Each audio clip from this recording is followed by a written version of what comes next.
Os 3 episódios finais de Coração de Ferro, pelo menos da primeira temporada, chegaram ao Disney Plus, então vamos para as nossas análises em vídeos separados, dessa vez para falar sobre o capítulo 4 da série da Riri Williams. Mom, please don't be mad. Why would I be?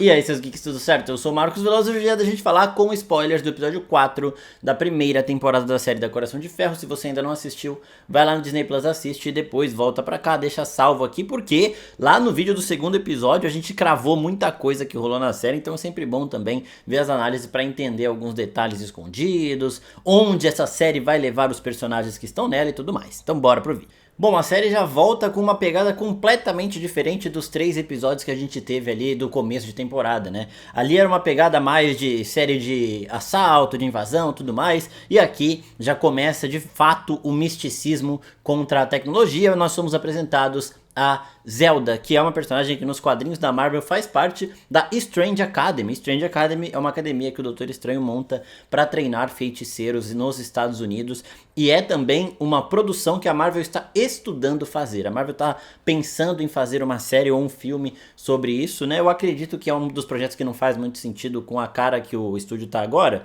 então não sei se vai chegar de fato a acontecer, mas é um caminho que a personagem da Zelda apresentada aqui pode seguir em outros filmes do CM, aparecendo ali, aqui um pouquinho, né? E aí nós entramos numa vibe mais Agatha Harkness, mais WandaVision, tudo mais, né? Agatha All Along, que é desse mundo de feitiçaria. Do nada, a Riri entra na loja da Zelda e da mãe da Zelda lá pra perguntar sobre o manto, né? Porque ela sabe que elas entendem um pouco mais de feitiçaria e tudo mais, mas ela não entende o quão longe pode ir essa feitiçaria, né? Magia de fato existir, a Riri não tem essa noção. Bitch, you better be joking. Ela vai atrás de pessoas que estudam pra isso, e aí nós temos uma virada muito intensa, porque a Zelda faz uma parada ali com o braço e do nada eles estão em uma outra dimensão aparentemente, né? Eles meio que vão pra um mundo invertido ali e entram em um porão cheio de coisa aí sim, de feitiçaria braba mesmo, de coisas mais parecidas com o que a gente viu na série da Agatha até. Eu gosto muito como essas produções se conversam nesse sentido,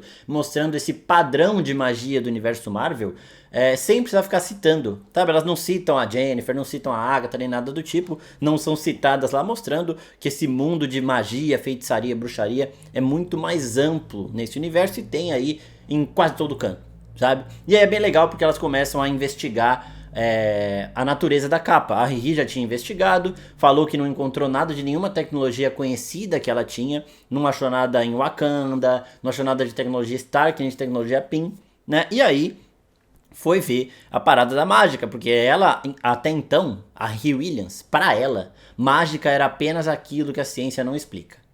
Como ela tentou achar explicação para aquele trechinho, aquele pedacinho da capa que ela tinha, e ela não conseguiu, ela classificou como magia para depois de fato descobrir que magia existe também.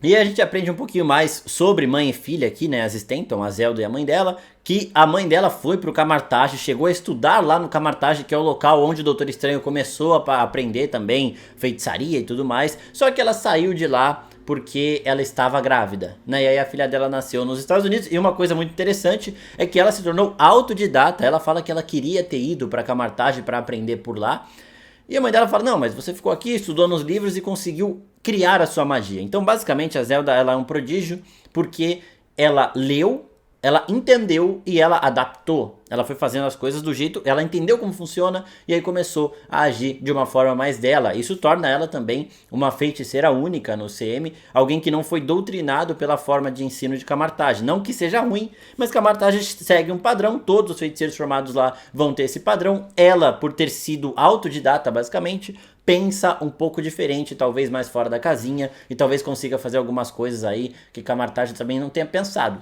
né? Ela foi naturalmente estudando por conta própria, talvez chegou a alguns raciocínios diferentes, e isso é muito empolgante também para os limites mágicos que a gente tem nesse universo. E ela tá conversando com a Riri e ela cita a Dimensão Sombria. Lá no nosso vídeo do segundo episódio a gente colocou aqui os potenciais demônios por trás do poder da capa, né? E a gente colocou o Dormammu, o Kton, e o Mephisto. O Dormammu e o Mephisto, eles são citados aqui na série nesses próximos episódios, enquanto o Tom não é. Mas a gente estava aí certo nesse raciocínio. E ela começa a falar da Dimensão Sombria, ela cita o Caecilius, que é o vilão do Doutor Estranho 1, tudo isso para tentar situar a Riri Williams. E quando a Riri, elas veem um pouco mais sobre isso, quando a mãe da Zelda tira uma essência ali do manto, do pedaço do manto, elas falam, para de mexer com essa porra, isso aqui é sombrio, isso aqui é perigoso, então eu sugiro só que você destrua, não dá pra ser destruído, mas que você fique longe dessa parada. What do you mean?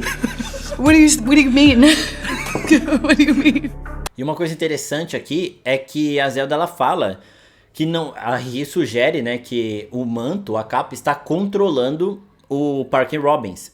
E a Zelda fala, essa é uma entidade que não controla, ela influencia. Então isso tem realmente mais a cara de um tinhoso mesmo do que do Dormammu. O Dormammu ele é mais do tipo de controlar talvez, né? Tudo bem que ele estava meio que fazendo exatamente isso que ela fala aqui com o Caecilius. Ele estava dando energia sombria e influenciando aos poucos ele, mas como o Caecilius estava meio que ficando a aparência do Dormammu, daquele efeito do Dormammu, que os olhos dele vão meio que descamando e ele vai ficando aquilo, parecia assim que ele estava chegando ao ponto de assumir um certo controle. Então, influenciar ao invés de controlar é mais obra de outro tipo de criatura sombria, não do Dormammu, e talvez por isso que a Zelda fala que os palpites dela envolvendo o Dormammu são ali de 50%, e depois ela chega pra falar que são de 47%. Isso a gente vai falar nos outros vídeos, que são os vídeos do episódio 5 e 6, que é onde a Zelda chega a esses pensamentos, mas é justamente por isso. Ela foi ensinada, ela aprendeu estudando livros da mãe dela, livros que a mãe dela teve no Camartage e em outros lugares, e o Camartage em si é mais ligado ao Dormammu. Ele entende mais como funciona a parada do Dormammu. O Mephisto é algo meio desconhecido provavelmente para eles, né? Então é uma entidade ali também poderosíssima, mas uma entidade que eles não conhecem tanto, e talvez por isso o palpite dela seja mais no Dormammu. Talvez por isso também, por ela saber que o Dormammu não age dessa forma influenciando, instigando alguém, é que ela não colocou 100%, 90% de certeza que era o Dormammu. Se o Dormammu agisse dessa forma, talvez ela fosse mais incisiva nesse ponto de foi ele, isso daqui pertence a ele, é melhor não mexer, né? Isso é bem interessante também, e sorte a dela que ela não esteve em Camartage, que ela não cresceu em Camartage, porque o pessoal de Camartage ali em seu 95% acabou virando pó, depois que a Feiticeira Escarlate acabou atacando o templo. Pra sorte dela, a mãe dela resolveu criar ela longe daquele antro.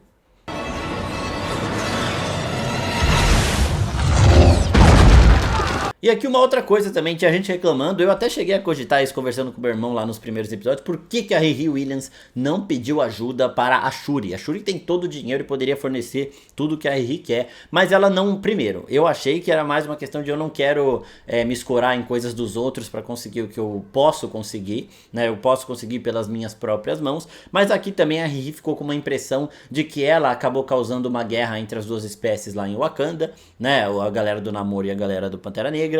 Ela ficou com a impressão de que o pessoal lá também não ajudaria ela com problemas que ela tem aqui em Nova York, que seriam problemas pequenos para Shuri. Mas do mesmo jeito que a Shuri foi atrás da Riri para buscar ajuda, eu acredito que a Shuri também daria suporte para ela se soubesse que ela está precisando.